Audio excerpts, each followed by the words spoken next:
Alright, so today we're going to be talking about the inguinal canal.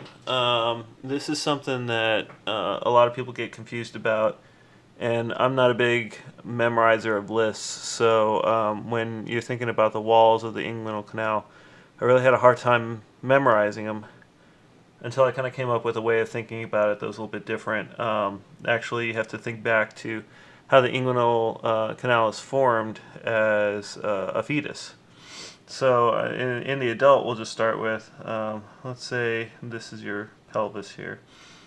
Okay, this is your pubic tubercle. This is your superior anterior iliac spine. Let's just label pubic tubercle. And then everyone knows the inguinal ligament kind of goes like this between the superior anterior iliac spine and pubic tubercle. Really, this ligament isn't just a freestanding little piece of tendon. It is formed up from the rolled up border of the external oblique muscle. And remember, the fibers kind of run here, and the aponeurosis kind of starts. The tendinous aporosis starts here.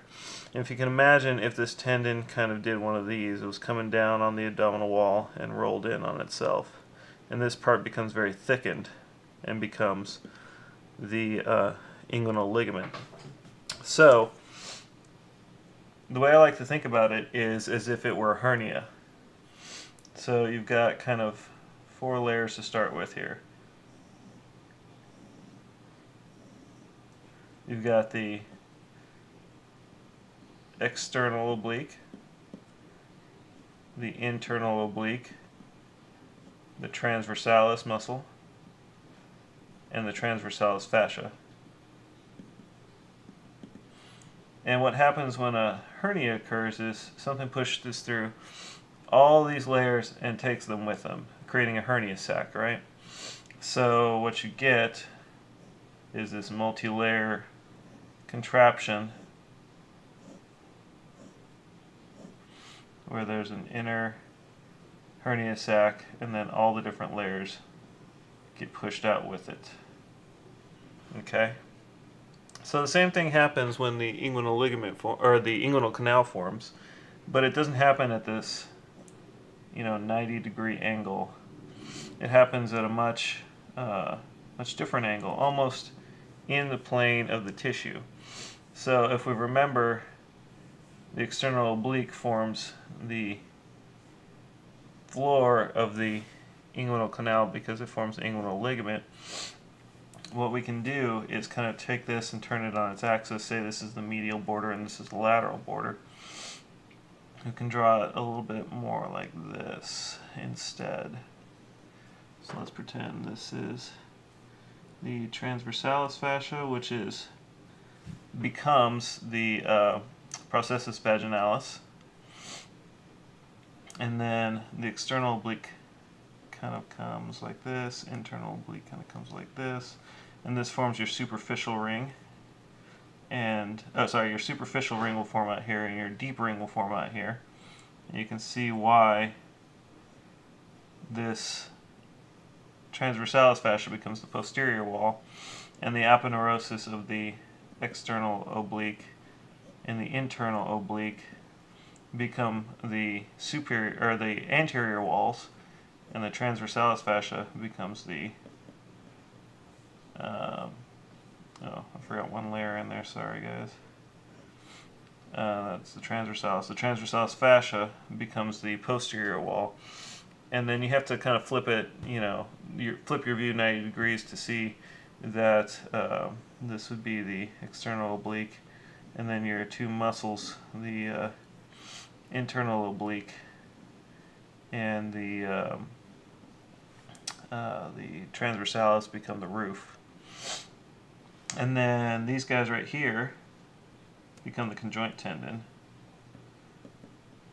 because the superficial ring is placed very close to the pubic tubercle. So as long as you can remember the layers of the abdominal wall, you can kind of figure out based on that where the layers, the anterior and the posterior walls of the inguinal canal are. And you always got to remember that, you know, none of these layers ever disappear. They just become something else. Because, like you said, in a hernia, all the layers get taken with it as they pouch out. So if you can imagine the testicle in the scrotum, all the layers are still there,